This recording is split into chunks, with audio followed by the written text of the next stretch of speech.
श्री परमात्मने नमः। श्री चैतन्य चरित्रावली। अध्याय श्री गोपीनाथ क्षीर चोर।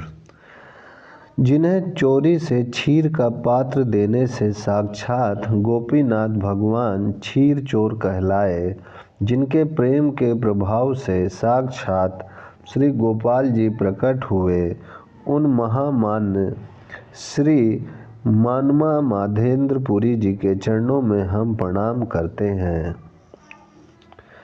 भक्तों के सहित आनंद विहार करते करते जलेश्वर, ब्रह्मकुंड, मंदार आदि तीर्थों में दर्शन स्नान करते हुए महाप्रभु रेमुणाय नामक तीर्थ में पहुँचे।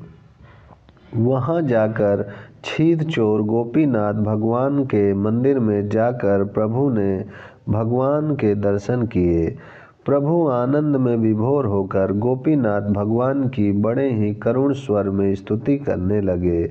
स्तुति करते करते वे प्रेम में बेसुध हो गए। अंत में उन्होंने भगवान के चरण कमलों में साष्टांग प्रणाम किया। उसी समय भगवान के शरीर से एक पुष्पों का बड़ा भारी गुच्छा निकलकर ठीक प्रभु के मस्तक के ऊपर गिर पड़ा।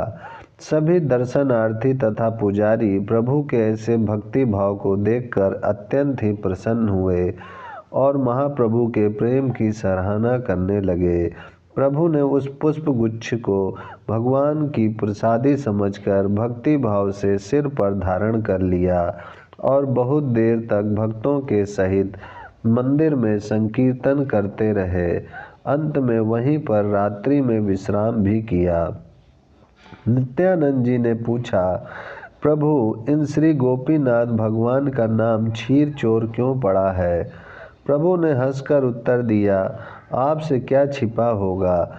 गोपीनाथ भगवान को क्षीर चोर बनाने वाले आपके पूज्यपाद गुरुदेव और मेरे गुरु के भी गुरु श्री मनमाधवेंद्रपुरी जी महाराज ही हैं। उनके मुख से आपने क्षीर चोर भगवान की कथा अवश्य ही सुनी होगी, किंतु फिर भी आप अन्य भक्तों के कल्याण के निमित्त मेरे मुख से इस कथा को सुनना चाहते हैं, तो जिस प्रकार मैंने अपने पूज्यपाद गुरुदेव श्री ईश्वरपुरी के मुख से सुनी है, उसे आपको सुनाता हूँ। ऐसी कथाओं को तो बार बार सुनना चाहिए। इन कथाओं के श्रवण से भगवान के चरणों में प्रीति उत्पन्न होती है और भगवान की भक्तवत्सलता के विषय में दृढ़ भावना होती है कि वे अपने भक्तों की इच्छा पूर्ति के निमित्त सब कुछ कर सकते हैं। ऐसी कथाओं के संबंध में यह भी नहीं कहना चाहिए कि यह तो हमारी सुनी हुई है, इसे फिर क्या सुने। जैसे एक दिन भर पेट भोजन कर लेने पर दूसरे दिन फिर उसी प्रकार के भोजन करने की इच्छा होती है, इसी प्रकार भक्तों को भगवान के संबंध की कथाएं सुनने में कभी उपेक्षा न करनी चाहिए। वे जितनी भी बार सुनने को मिल सके सुननी चाहिए। भक्त और भगवत संबंधी कथाओं के संबंध में सदा अतृप्त ही बने रहना चाहिए। अच्छा, तो मैं क्षीर चोर श्री गोपीनाथ के उस पुण्य आख्यान को आप लोगों के सामने कहता हूँ। आप सभी लोग ध्यान पूर्वक सुने। प्रभु की ऐसी बात सुनकर सभी भक्त उत्सुकता पूर्वक प्रभु के मुख की ओर देखने लगे। और भी 10-20 भद्र पुरुष वहां आ गए थे। वे भी प्रभु के मुख से क्षीर चोर भगवान की कथा सुनने के निमित्त बैठ गए। सबको उत्सुकता पूर्वक अपनी ओर टकटकी लगाए देखकर प्रभु बड़े ही मधुर स्वर से कहने लगे, मेरे गुरु के भी गुरु वैकुंठवासी भगवान माधवेंद्रपुरी की कृष्ण भक्ति अलौकिक थी। वे अनिरस श्री कृष्ण कीर्तन में ही लगे रहते थे। सोते जागते वे सदा श्री हरि के ही रूप का चिंतन करते रहते थे। उनकी जिह्वा को भगवान नाम का ऐसा चस्का लगा था कि वह कभी खाली नहीं रहती। सदा उन जगपति के मंगलमय मंजुल नामों का ही बखान करती रहती। उनकी इस उत्कंठ भक्ति के ही कारण भगवान को खीर की चोरी करनी पड़ी। भगवान माधवेंद्रपुरी एक बार व्रज की यात्रा करते करते गिरिराज गोवर्धन पर्वत के समीप पहुँचे। वहाँ पर गिरी कानन की कमनीय छटा को देखकर वे मंत्रमुग्ध से बन गए और वहीं गिरिवर के समीप विचरण करने लगे।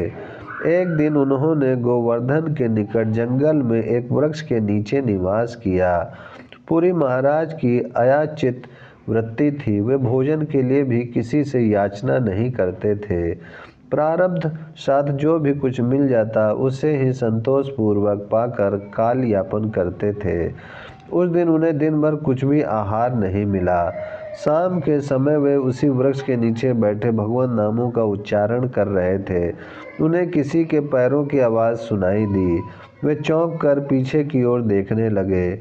उन्होंने क्या देखा कि एक काले रंग का 11-12 वर्ष की अवस्था वाला बालक हाथ में दूध का पात्र लिए उनकी ओर आ रहा है। शरीर का रंग काला होने पर भी बालक के चेहरे पर एक अद्भुत तेज प्रकाशित हो रहा था। उसके सभी अंग सुडैल, सुंदर और चित्ताकर्षक थे। उसने बड़े ही कोमल स्वर में कुछ हंसते हुए कहा, महात्मा जी, भूखे क्यों बैठे हो? लो, इस दूध को पी लो।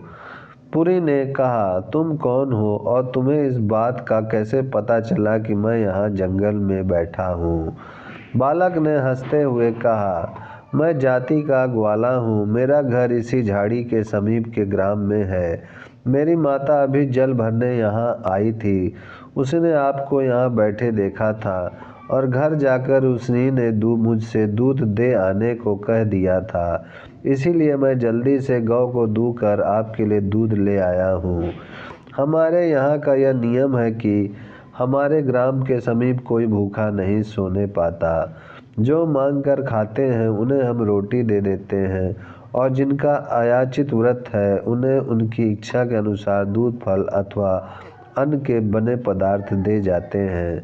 आप इस दूध को पी लें, मैं फिर आकर इस पात्र को ले जाऊंगा। इतना कहकर वह बालक चला गया। ओम शांति शांति शांति।